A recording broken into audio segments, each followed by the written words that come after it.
Movies explainer में आपको खुशामदीद कहते हैं। आज हम हंगर गेम सीरीज की सेकंड फिल्म कैचिंग फायर को डिस्कस करने वाले हैं। फिल्म की एक्सप्लेनेशन शुरू करते हैं, लेकिन उससे पहले अगर आपने अभी तक हमारे चैनल को सब्सक्राइब नहीं किया तो मेक श्योर कि आप हमारे चैनल को सब्सक्राइब कर दें। अब हम पहली हंगर गेम्स के बाद का सीन देखते हैं। कैटनिस और पीटर विक्टर विलेज में रहते हैं। विक्टर विलेज हर डिस्ट्रिक्ट के अंदर बनाया गया होता है जहाँ पे हंगर गेम्स से जीत के आने वाले लोग रहते हैं, और ये उनके बाकी डिस्ट्रिक्ट के मुकाबले में काफी सहूलियात वाली और अच्छी जगह होती है। प्रेसिडेंट स्नो कैटनिस से बात करता है और उसे कहता है कि उसने गेम में जो कुछ भी किया उसके बाद से सारे डिस्ट्रिक्ट्स में बगावत की लहर दौड़ गई है। काफी सारे लोग अब बगावत पे उतर आए हैं और कैटनिस को अब इन सब लोगों को यकीन दिलाना होगा कि उसने जो कुछ भी किया वो उसने पीटर की मोहब्बत में किया, ना कि कैपिटल के खिलाफ या किसी भी तरह बगावत की वजह से। और वो उसे ये भी कहता है कि अगर वो ऐसा नहीं करेगी तो उसकी माँ, बहन और सारे डिस्ट्रिक्ट 12 को बहुत नुकसान उठाना पड़ेगा। दूसरी तरफ हम देखते हैं कि गेम्स में जाने से पहले जो कैटनिस का बॉयफ्रेंड था गेल, उसके साथ अब उसका रिलेशनशिप काफी खराब हो चुका होता है, क्योंकि गेम में कैटनिस और पीटर ने ऐसा शो किया था कि वो एक दूसरे से बहुत प्यार करते हैं। अब कैटनिस और पीटर को सारे डिस्ट्रिक्ट के टूर पे जाना होता है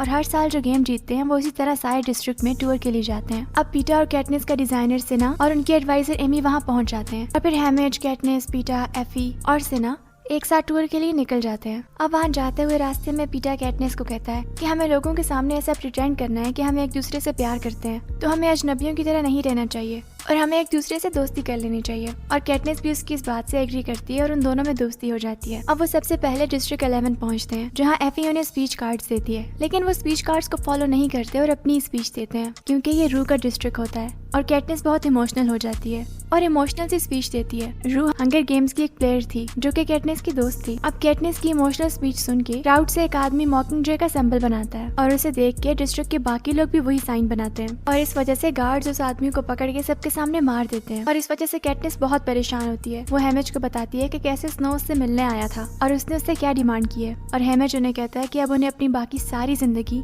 सबके सामने ऐसे ही प्रिटेंड करना होगा कि उन्होंने ये सब कुछ सिर्फ और सिर्फ एक दूसरे से प्यार की वजह से किया है, और सिर्फ इसी तरह वो अपने आप को, अपनी फैमिलीज को और डिस्ट्रिक्ट 12 को स्नो से बचा सकते हैं। और हैमेज उन्हें कहता है कि उन्हें बस सिर्फ मुस्कुराते रहना है, और जो एफी उन्हें कार्ड्स देगी उन्हें उन्हीं कार्ड से देख के स्पीचेस करनी है। उसके बाद पीटर और कैटनिस बाकी सारे डिस्ट्रिक्ट्स में जाते हैं और एफी के दिए हुए कार्ड से स्पीचेस करते हैं, लेकिन लोगों को यही लग रहा होता है कि उन दोनों का प्यार बस एक ड्रामा है और लोगों के अंदर बगावत वैसे ही बरकरार होती है और कोई फर्क नहीं पड़ रहा होता। अब कैटनिस और पीटर ये डिसाइड करते हैं कि उन्हें शादी कर लेनी चाहिए, क्योंकि अब उन्हें बाकी की सारी जिंदगी यही ड्रामा करना है, तो इसलिए उन्हें कभी ना कभी तो शादी करनी ही पड़ेगी। और हो सकता है कि ऐसा करने से स्नो भी उनकी जान छोड़ दे। अब पीटर एक लाइव शो में सबके सामने कैटनिस को प्रपोज करता है। अब उनका टूर खत्म हो जाता है और उसके बाद वो एक पार्टी में जाते हैं जो कि इनकी जीत की खुशी में ही रखी गई होती है, लेकिन प्रेसिडेंट स्नो कैटनिस को इशारा करके कहता है कि वो उसकी एक्टिंग से बिल्कुल खुश नहीं है। अब डिस्ट्रिक्ट 12 के अंदर पीस कीपर्स आ जाते हैं और वो उसे तबाह करना शुरू कर देते हैं, और गेल पीस कीपर से लड़ाई करता है, जिसकी वजह से वो उसे चौक में बांधते हैं और सबके सामने मारना शुरू करते हैं। कैटनिस उसे बचाने के लिए जल्दी से वहाँ आती है, लेकिन वो उसे भी मारना शुरू करते हैं। उसी वक्त हैमेज और पीटर भी फौरन से वहाँ आ जाते हैं और अपने विनर्स और मेंटर्स होने का फायदा उठाते हुए उन लोगों को वहाँ से जाने के लिए कह देते हैं। अब ये सब कुछ देख के प्रेसिडेंट स्नो को और भी ज्यादा गुस्सा आ जाता है। अब प्रेसिडेंट स्नो एक नए गेम मेकर के साथ मिलकर ये डिसाइड करता है कि उन्हें कैटनिस को मारना ही होगा, वरना ये बगावत मजीद बढ़ती जाएगी। अब president snow 75th hunger games announce करता है और वो कहता है कि इस साल की हंगर गेम्स बाकी सालों से मुख्तलिफ होंगी, क्योंकि इस साल सारे एट्रीब्यूट्स विक्टर्स में से चूज किए जाएंगे, यानी वो जो पिछले सालों में खेल के जीत चुके हैं। असल में वो इस तरह से कैटनिस को इन्वॉल्व करना चाह रहा होता है ताकि वो उसे मार सके। अब कैटनिस हैमेज के पास जाती है और उसे कहती है कि अगर पीटर का नाम आ जाए हैमेज वॉलंटियर करे, क्योंकि वो नहीं चाहती कि पीटर मर जाए। कैटनिस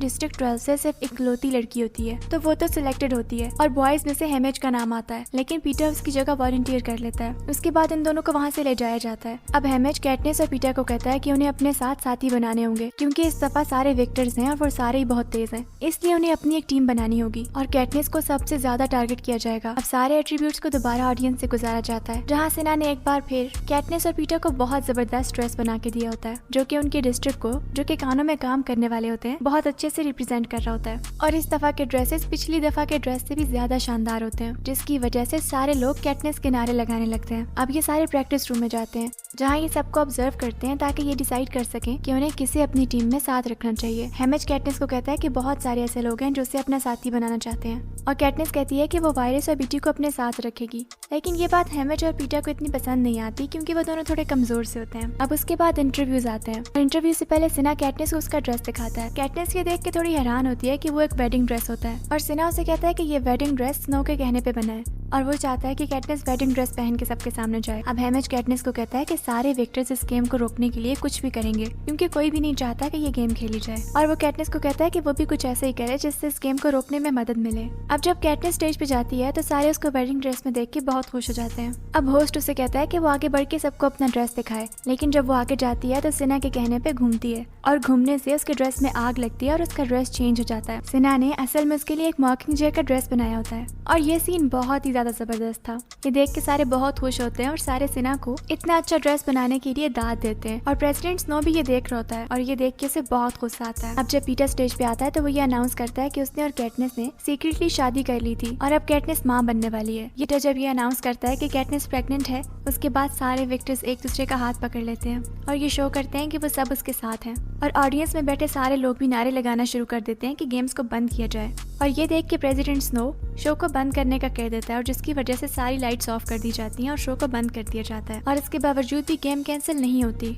अब कैटनिस सिन्हा के साथ अरीना की तरफ जाती है, लेकिन उसके जाने से थोड़ी देर पहले ही उसके सामने ही लोग सिन्हा को मारना शुरू कर देते हैं क्योंकि सिन्हा ने कैटनिस के लिए इतने जबरदस्त ड्रेसेस डिजाइन किए थे। अब गेम शुरू होती है और सारे पार्टिसिपेंट्स तैरते हुए अपनी वेपन्स उठाने के लिए जाते हैं और कैटनिस 2 लोगों को एलिमिनेट कर देती है। तभी उसके सामने फिनिक आता है। वो फिनिक को भी मारने ही वाली होती है, लेकिन वो उसे अपने हाथ पे पहना हुआ बैंड दिखाता है जो कि हेमिज की तरफ से होता है, यानी वो कैटनिस का साथी होता है। हंगर गेम्स के सारे कैरेक्टर्स में से फिनिक मेरा सबसे फेवरेट है। पीटर, मैक्स और कैटनिस एक साथ आगे बढ़ने लगते हैं। वो जिस जगह होते हैं वहाँ बहुत ज्यादा गर्मी होती है और उन्हें बहुत ज्यादा डिहाइड्रेशन हो रही होती है और अब वो सारे मिलके पानी ढूंढने की कोशिश कर रहे होते हैं। आगे बढ़ते हुए पीटर को एक जगह से इलेक्ट्रिक शॉक लगता है और वो मरने ही वाला होता है, लेकिन फिनिक उसे बचा लेता है। उस जगह कैटनिस हवा में तीर मार के चेक करती है तो उसे पता चलता है कि यहाँ सारी फोर्स फील्ड है और वो जिस जगह भी मौजूद है यह सारे प्ले एरिया का एंड है। अब ये सारे बारी बारी रेस्ट करते हैं और जब कैटनिस की बारी जागने की होती है तो वो देखती है कि उस जगह फॉग आ रही होती है। वो अपना हाथ आगे बढ़ा के चेक करती है तो उसका हाथ जलने लगता है। वो जल्दी से सबको जगाती है और सारे भागने लगते हैं। पीटर उस फॉग की वजह से बहुत जख्मी हो जाता है और वो अब खुद से भाग नहीं सक रहा होता।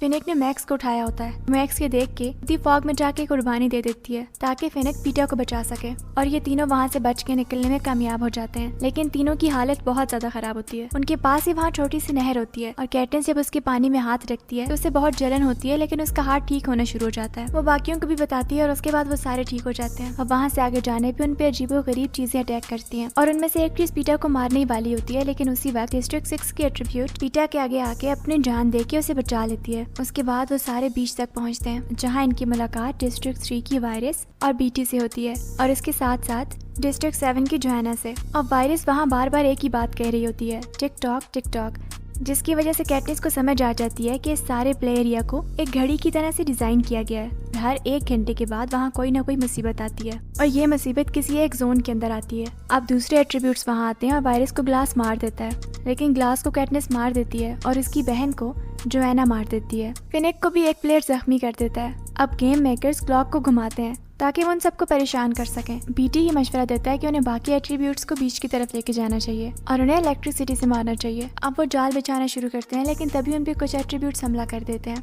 जोहाना कैटनिस को जख्मी करके उसके बाजू से ट्रैकर निकाल के फेंकती है और वहाँ उसे छोड़ के भाग जाती है। अब कैटनिस को दोबारा कैनन की आवाज आती है और उसे पीटर कहीं नजर नहीं आ रहा होता और बीटी उस तार के पास जला पड़ा होता है। तो कैटनिस को लगता है कि शायद फिनिक ने उन्हें धोखा दिया है, तो वो उसे मारने ही वाली होती है, लेकिन वो उसे कहता है कि वो याद रखे कि असल दुश्मन कौन है। और ये सुनने के बाद कैटनिस उस तार को अपने तीर के साथ बांध के आसमान की तरफ फेंकती है, जिसकी वजह से उस सारे गेम एरिया का जो छत होता है वो टूट जाता है और कैटनिस बेहोश हो जाती है। अब जब उसे होश आता है तो वो एक जहाज में होती है जहाँ उसके साथ बीटी, जो कि अभी भी बेहोश होता है, हेमिज, फिनिक और गेम मेकर हेवेंस भी होते हैं, जहाँ वो ये बताता है कि वो असल में एक बागी है और वो उसे ये कहता है कि ये लोग डिस्ट्रिक्ट 13 के हैं, जिसे बगावत के बाद स्नो ने खत्म कर दिया था, लेकिन वो असल में खत्म नहीं हुए थे और अब डिस्ट्रिक्ट 13 बगावत कर रहा है। और वो इसे ये भी बताता है कि प्लेयर्स में से काफी सारे प्लेयर्स इन लोगों के साथ मिले हुए थे और इनका एक ही मकसद था कि ये कैटनिस को जिंदा वहाँ से निकाले, क्योंकि ये सब कुछ कैटनिस की वजह से शुरू हुआ है और वो अब इस बगावत का फेस बन चुकी है, इसलिए उसे जिंदा रखना इनके लिए जरूरी था। इसी वजह से एक प्लेयर ने पीटर को बचाने के लिए कुर्बानी भी दी थी और बाकी भी इसी वजह से से कैटनिस का इतना साथ दे रहे थे। और वो उसे ये भी बताते हैं कि वो पीटर और जोएना को नहीं बचा सके क्योंकि उनकी बाजू में अभी तक ट्रैकर थे। ये सुन के कैटनिस को बहुत गुस्सा आता और वो हेमिज को मारने लगती है कि उसने पीटर को क्यों नहीं बचाया। तो वो लोग उसे इंजेक्शन दे के बेहोश कर देते हैं। जब उसे होश आता है तो गेल उसके पास बैठा होता है जो कि उसे ये बताता है कि उसके घर वाले ठीक हैं, लेकिन स्नो ने पूरे डिस्ट्रिक्ट 12 को खत्म कर दिया है। और यहाँ ये फिल्म खत्म हो जाती है। अगर आपको ये वीडियो अच्छी लगी है और आप इस तरह की मजीद वीडियोस देखना चाहते हैं तो इस चैनल को सब्सक्राइब करना और इस वीडियो को लाइक करना मत भूलिएगा।